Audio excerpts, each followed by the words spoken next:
Everything still looked normal. That was the problem. By the time Artemis II crossed beyond Earth's magnetic shield, nothing inside Orion looked broken. The screens still glowed, the voices stayed level, the capsule held together exactly as it was supposed to. But outside that line, space stops behaving like distance and starts behaving like exposure. Not the kind you feel in a second, the kind that accumulates in silence. That was the real threshold of Artemis II. Not the moon, not the splashdown, not the headline. The threshold was the moment four people left the one protection every human body has quietly lived inside for all of history. That is the part most people still don't say slowly enough. Artemis II was not only a mission to the moon, it was a mission beyond the system that has been covering for us since before there was an us. And once you tell the story that way, the mission changes shape, because most people still imagine danger in space as something theatrical. Fire, impact, rupture, a hard failure you can point to with your finger, something loud enough to force fear into the room. But deep space does not need spectacle to become dangerous. It can do it while everything still looks composed. That is what makes Artemis II more disturbing than it first appears. The mission did not enter risk through chaos. It entered risk through normality. NASA framed Artemis II as the first time in more than 50 years that humans would leave Earth's protective magnetic field, and during the flight, NASA and NOAA tracked the sun continuously because solar particle events were one of the crew's main operational concerns. Orion carried radiation monitoring hardware, and the crew wore personal dosimeters, because outside the magnetosphere the environment changes in ways human intuition is not built to respect. That last point matters more than it sounds. Human beings are very good at fearing what announces itself. We fear flame, motion, alarms, visible breakage. We are much worse at fearing a silent change in condition. We do not naturally panic when numbers rise without sound. We do not instinctively tremble when the environment becomes less forgiving in a way our eyes cannot verify. Deep space exploits that weakness perfectly. That is why the mission's calm surface is deceptive. Orion could be functioning well, the crew could still sound steady, the procedures could still be unfolding on time, and the mission could still be traveling through a domain where a bad solar event would not care how peaceful the cabin looked from the inside. This is where the public version of Artemis II becomes too soft. The public version says humanity returned to the moon. The harsher version says humanity briefly stepped outside Earth's protection and trusted a spacecraft to do a planet's job. That is a much colder sentence. It is also the more important one. Officially, Artemis II was a crewed free return mission around the moon that lasted nearly 10 days and ended with a safe splashdown on April 10, 2026. The crew traveled farther from Earth than any humans had gone since Apollo and returned after demonstrating Orion in deep space. Those facts are true. They are simply not the real center of gravity, because the deeper story is not that the crew went far. It is what changed when they did. Low Earth orbit is dangerous, but it still exists inside a relationship with Earth. That relationship is easy to flatten in casual storytelling because both low orbit and deep space get called the same thing, space. But in human terms, they are not the same environment. One still exists inside Earth's broader protective architecture. The other asks the vehicle to become the shield. NASA said that plainly before the mission. Once Artemis II left Earth's magnetic protection, Orion itself would serve as the crew's main protection against the sun's intense power. NASA also warned that higher radiation exposure can raise lifetime cancer risk and contribute to disorders that affect cognition and performance. Read that again. Not just health, not just risk, cognition and performance. That means the threat is not only some future medical bill written into the body years from now. It also touches the things a crew needs while the mission is still unfolding. Clarity, judgment, timing, steadiness, the ability to make the next correct decision while the environment remains indifferent. That is why Artemis II deserves to be told as a survival story, even though nothing visibly failed. Because survival in deep space is not merely about preventing catastrophe. It is about staying functional under invisible pressure. And once you understand that, a detail that sounds technical suddenly becomes intimate. NASA described thresholds for caution and, at higher levels, sheltering inside Orion if radiation conditions worsened. In other words, there were scenarios in which the correct response was not heroic motion forward. It was to pull back inside the spacecraft and let the machine absorb more of the problem than the body could. That should permanently alter the way people imagine a moon mission. Because now the central question is no longer just whether the rocket works.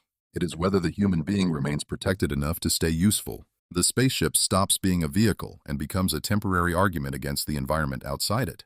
That is the true emotional geometry of Artemis II, not triumph over distance, containment under exposure. And that makes the mission feel much more modern than the public memory of Apollo. Apollo left behind unforgettable images and a nearly mythic vocabulary: ascent, coast, burn, lunar flyby, re-entry, recovery. But it also left many people with a simplified feeling that deep space human flight is mostly a sequence of visible milestones. Artemis II forces the invisible layers back into the frame: dose rates, thresholds, solar monitoring, body performance. The fact that the sun is not just scenery when humans move far enough away from Earth. That is where the story hardens. Because the problem is not just radiation. The problem is timing. The sun does not have to become dramatic on schedule for the mission to become harder. What matters is whether solar conditions change at the wrong hour, whether particle events build in the wrong window, whether the warning arrives early enough, and whether what looked stable remains stable long enough for the crew to stay inside acceptable limits. That is not the kind of tension movies usually teach people to expect. It is worse in a more believable way. It is the tension of a mission that can look clean while it is being measured against thresholds the audience will never see. And this is exactly why the opening line matters so much. Everything still looked normal. That was the problem. Because normality is often the mask deep space danger wears best. Then the mission did something almost cruelly beautiful. During the lunar flyby, the crew saw a rare total solar eclipse from beyond the moon. Reports on the event described roughly 53 minutes of totality, far longer than eclipses typically seen from Earth, and imagery later showed Orion's view of the moon backlit against the sun. That image alone could have carried the story. But the better version does not stop at wonder. The better version asks what it means that one of the most extraordinary views of the mission came from the same star mission planners had to monitor as an operational threat. That is the real texture of deep space. Beauty and danger stop arriving in separate boxes. They overlap. The crew leaves Earth's shield. The spacecraft becomes the main protection. Teams on the ground track solar behavior without blinking. Thresholds matter. Shelter procedures exist. And then, from that exposed region, the crew watches the sun vanish behind the moon in one of the rarest sights any human has ever seen. That is not just beauty. That is contradiction. And contradiction is where the strongest documentaries live. Because once you understand the eclipse in context, it stops being just a reward shot. It becomes evidence of the mission's true environment. The same cosmos that gives the crew an impossible view is the cosmos that would punish miscalculation without emotion. That is why Artemis II should not be framed as a nostalgic return. Nostalgia weakens it. Nostalgia makes it sound familiar. This mission was not familiar. It was a modern reintroduction to the fact that Earth has been doing more for us than our daily lives ever forced us to notice. Earth is not just home in this story. It is a defended zone. That may be the coldest truth the mission revealed. We usually describe Earth in emotional language: cradle, origin, blue world, home planet. Artemis II allows a harsher phrasing. Earth is the place where the body is still being partly covered by systems larger than itself. Systems so steady that people forget they exist until a mission crosses far enough out to lose them. And then the loss becomes the story. That is what happened here. The moon made the mission historic. Leaving Earth made it dangerous. That is the pivot the audience has to feel. Because without that pivot, Artemis II risks becoming just another humans went around the moon narrative. And it was much more than that. It was a proof of concept for human vulnerability. A demonstration that 4 people could remain operational in a region where the spacecraft had to take over part of Earth's protective role. A reminder that future missions will not be judged only by whether they can get somewhere, but by whether they can keep people alive, clear-headed, and useful once they are there. This is also why the mission's success should not make the story feel easier. Success has a way of erasing the uncertainty that gave it meaning. Once the splashdown happens, people instinctively rewrite the whole flight as inevitable. They smooth away the sharp edges. They remember the clean arc. They keep the triumph and lose the tension. That would be a mistake here, because Artemis II matters precisely because the tension remained real all the way through. The mission ended safely, but safe endings do not mean the environment became gentle. They only mean the system managed it well enough. Those are not the same thing. The difference matters even more when you place Artemis II inside the broader program. After Artemis I, NASA investigated unexpected heat shield char loss during Orion's return. Following Artemis II's splashdown, outside reporting said NASA would again analyze Orion's thermal protection performance, although officials also said the shield behaved better than it had on Artemis I. That is exactly what a real deep space program looks like. Not certainty, iteration, not mythology, investigation. Engineers looking hardest at the parts most viewers barely notice. That does not weaken Artemis II. It makes it more credible, because the closer human beings get to living beyond low Earth orbit, the less room there is for romantic storytelling that edits out operational truth. And Artemis II is really the moment that truth became impossible to ignore. For 10 days, the future stopped being abstract. It became a crew capsule, a monitored body, a list of thresholds, a sun that had to be watched, a ship that had to hold, a line outside Earth that no headline can make sound fully comfortable once you understand what it meant. And the most important part is that this was only 10 days. That should make the next question obvious. What happens when it is longer? Because Artemis is not trying to end with one elegant loop around the moon. It is trying to normalize human presence farther out. More flights, more time in cislunar space, longer exposure, more dependence on vehicles and habitats that cannot hide behind Earth in the same way low-orbit missions still can. That is where the tension of Artemis II becomes bigger than Artemis II. A short mission can survive on caution, timing, and a well-built capsule. A longer future demands something harder. Better shielding, better warning, better shelter design, better forecasting, better honesty about what the environment is actually doing to the body. That is the real frontier now. Not just distance, duration. Because duration is where the romance burns off and the truth remains. How long can people live out there before the environment stops being a challenge and starts becoming a bill that must be paid in hardware, procedure, fatigue, dose, and biological consequence? Artemis II did not answer that question. It did something more valuable. It made the question impossible to avoid. And here is the part that makes the mission feel personal instead of merely technical. The crew did not leave their bodies on Earth. They carried them into a region where the body becomes a sensor whether it wants to or not. That is the hidden intimacy of deep space flight. Every grand mission objective eventually collapses back into something small and human. A heartbeat, a judgment call, a hand moving across a checklist, an eye trying to stay sharp, a brain trying to stay clear. That is why NASA's language about cognition and performance is so revealing. It acknowledges that the danger is not limited to dramatic injury. It reaches toward the mind, toward the invisible machinery of decision, toward the thin margin between doing the next thing correctly and doing it a second too late. That is a frightening idea because it is so unspectacular. No villain, no malfunction siren in the movies. Just the possibility that the environment itself can start negotiating with the body. And that is where Artemis II becomes larger than one mission. Because once you move from a short lunar flyby to a real cislunar future, the question changes from, can people go, to how long can people remain good at being people out there? How long before fatigue compounds with exposure? How long before small performance losses become mission losses?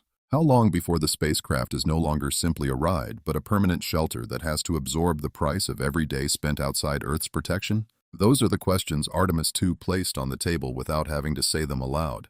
And the flight did that while looking almost serene. Distance itself misleads people. The farther a spacecraft goes, the more poetic the public language often becomes. Vastness, silence, wonder. But vastness is not the problem a crew can solve. The real problems are narrower and more practical. Shielding mass, exposure windows, the quality of warning, the reliability of systems, the ability of the crew and the ground to translate changing space weather into action before the environment charges more than the mission can afford. That is why deep space storytelling has to grow up. Because if we keep telling these missions as if the main challenge were emotional courage, we miss the harder truth. Courage is required, yes, but courage without protection is theater. What matters out there is disciplined realism. Protection, procedure, margin. The humility to understand that the environment does not care how inspired a civilization feels at launch. Artemis II carried that realism inside a beautiful shell. It allows two opposite stories to exist at the same time. One story says humanity has begun stepping outward again. The other says every outward step now forces us to confront how dependent human life has always been on a shield we never had to build ourselves. Without the first, the mission has no grandeur. Without the second, it has no truth. So if the public memory of Artemis II settles only on the grandeur, then the most important part will have been lost. The mission will be remembered as distance instead of exposure, as achievement instead of condition, as spectacle instead of warning. That would be the easiest way to misunderstand what actually happened. Because the flight did not simply prove that humans can still reach the moon's neighborhood. It proved that the next era of exploration begins the instant Earth's protection starts to fall away. And once that era has begun, every future mission inherits the same question, not whether space is beautiful or the moon is worth returning to, but whether human beings can build enough protection to live beyond the one they were given for free. That is the real mission now. Artemis II only made it visible. And that is why the mission should be remembered differently from the way it was sold. Not just as the triumphant return of humans to the moon, not just as a beautiful loop through deep space, not even just as a safe proof flight for Orion. It should be remembered as the moment modern human spaceflight became honest again about what deep space really is. Not empty, not symbolic, exposed. A place where the vehicle becomes the shield, The sun becomes part of the survival math, and the mission's success depends on whether invisible conditions remain manageable long enough to bring everyone home. That is the harder story. It is also the better one, because it refuses to confuse composure with safety. Artemis II came home. The crew survived. The capsule held. But the most important legacy of the mission is not the splashdown. It is the boundary it made visible. The quiet one. The invisible one. The line between traveling through space and living beyond the shield that made human life possible in the first place. And once that line has been crossed by human beings again, the question is no longer whether we can go. The question is whether we really understand what we are leaving behind. Because the most dangerous part of Artemis II was never the moon. It was the moment Earth stopped protecting them. That is where the next era begins, and that is why it should make us far more uneasy than inspired.